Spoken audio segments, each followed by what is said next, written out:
Okay. Good morning to everybody. First of all, Bonjour tout le monde. thank you very much, Merci the beaucoup organization of this aux important and prestigious organisateurs congress. de ce Mrs. congrès Zina important. Begant and the professor Paolo Militello from the University Paolo of Catania Militello de l'Université de Catane qui m'a donné cette occasion de participer à mon premier congrès important et je vous prie de m'excuser parce que c'est ma première fois. Je m'appelle Gianluca Lapisarda, je suis un doctorant à l'Université de Catane et j'écris une thèse sur les principales institutions européennes et italiennes pour les aveugles. Cette expérience m'a permis de visiter les importants instituts italiens pour les aveugles, à Milune par exemple, comme l'a mentionné Madame Romeiras, l'Institut à Naples, Florence, Palerme et bien évidemment Catane, car je suis président de l'Institut des aveugles de Catane également. Ces recherches importantes m'ont permis de faire des comparaisons entre les différentes façons d'enseigner et d'éduquer les aveugles italiens au sein de ces institutions et bien évidemment l'héritage ou le lien entre la cécité et l'éducation des aveugles ce dernier siècle. Il faut souligner le fait que heureusement, en Italie, il existe une tendance positive de considérer les malvoyants comme égaux aux voyants, les inscrivant dans les écoles dites traditionnelles. Mais ce que j'aimerais souligner aujourd'hui, c'est que c'est l'histoire de mon institut. J'aimerais surtout parler de l'histoire de mon institut. J'ai eu l'institut que j'ai eu l'honneur de représenter, l'institut qui s'appelle Ardizon Giovanni. L'institut se trouve à Catane, à l'est de Sicilia, dans le sud de la Sicile, dans le sud de l'Italie. Cet institut a été fondé par le bienfaiteur Ardizon Giovanni, un propriétaire terrien qui avait des terres à Catane, près de Catane, et un village qui s'appelle Paterno, Ramarca, San Vito.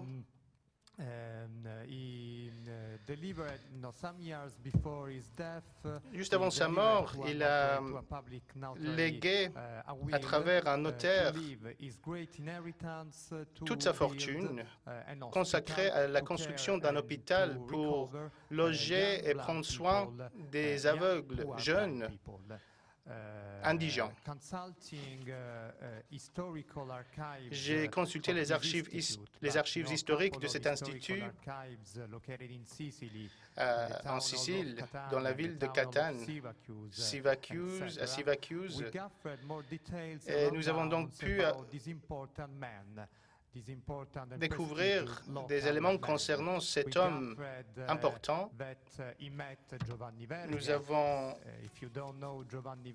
compris qu'il a rencontré Giovanni Verga, qui était un romancier important, qui a fondé un courant littéraire italien très important. Nous avons constaté qu'il a également fondé un journal important qui s'appelle The Sting, qui, après l'unification de l'Italie en 1861, est devenu l'outil de presse des intellectuels du sud de l'Italie. Je pensais que c'était un propriétaire terrien bourgeois, mais il s'intéressait aux événements culturels également. Après sa mort en 1894,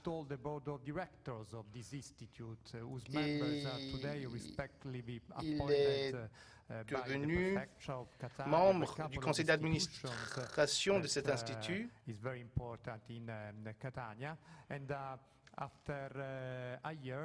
Après un an, donc 1895, l'Institut des aveugles de Catane a été reconnu comme IPAB, une institution publique d'assistance et de bienfaisance. L'Institut se trouve dans la rue principale de Catane, un bâtiment achevé en 1908 et en 1911, l'Institut a été inauguré avec la présence de Victor Emmanuel III et la reine italienne de Regina. Et un an plus tard, la loi, les statuts de l'Institut ont été approuvés, habilitant l'Institut d'accueillir les aveugles jeunes, mais également les personnes âgées, leur donner un abri, les éduquer, pour assurer une éducation morale, littéraire. C'était l'objectif de l'Institut. Il faut souligner que cet institut, jusqu'en 1974,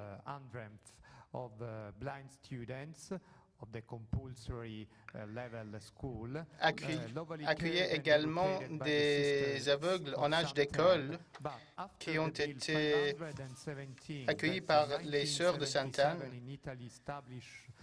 Et en 1977, en Italie, a eu lieu l'intégration entière des personnes handicapées dans l'école normale. L'Institut de Catane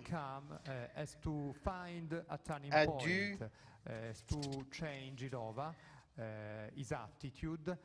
changer d'attitude, tout d'abord pour devenir le siège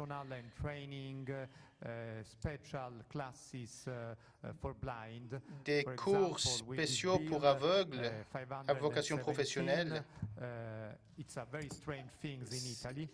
Le projet de loi 517, la loi 517, n'a pas inclus les systèmes nécessaires au sein des écoles italiennes.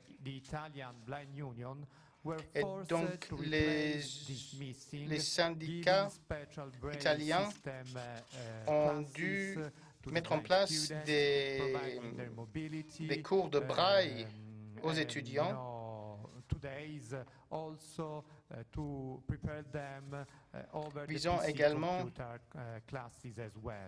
à les former dans d'autres cours. Il s'agissait de cours professionnels pour devenir réceptionniste ou kinésithérapeute aveugle, mais aujourd'hui, nous essayons également d'ouvrir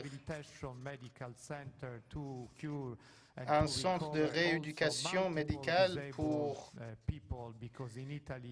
guérir une variété de personnes handicapées, car ce phénomène s'accroît en Italie. Nous avons beaucoup d'espoir, car nous avons reçu une contribution financière importante des autorités siciliennes. La dernière chose que j'aimerais souligner, c'est le fait que l'Institut de Catane, des aveugles de Catane, a essayé ces dernières années de créer des projets d'échange importants avec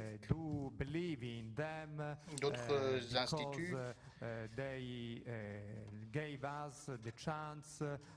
On nous a donné l'occasion d'avoir des partenariats importants avec des instituts à Londres, à Paris et à Madrid. Ces partenariats nous ont permis de mieux comprendre l'histoire des institutions européennes pour les aveugles et l'histoire des aveugles en Europe. Nous avons notamment créé un héritage fort et une collaboration avec l'Institut des aveugles à Paris.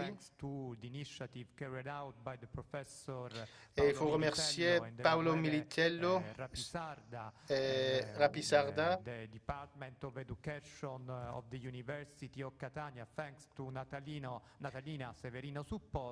il faut remercier Madame Support, grâce à qui nous avons eu l'occasion de publier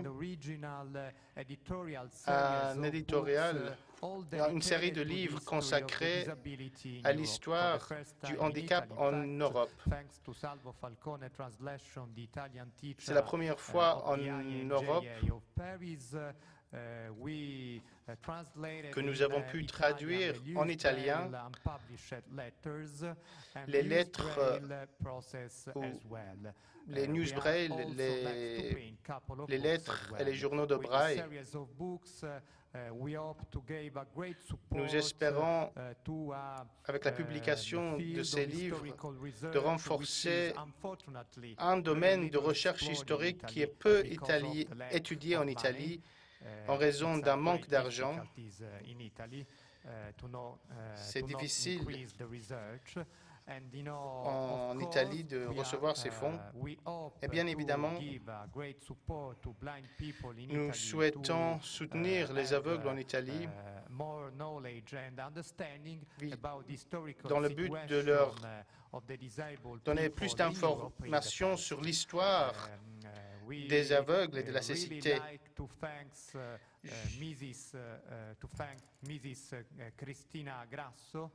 On aimerait remercier Cristina Grasso, responsable des archives de l'État de Catane, qui nous a soutenus dans nos recherches. Merci beaucoup. Pour d'autres informations, si vous voulez visiter notre institut, je reste à votre disposition. Merci beaucoup.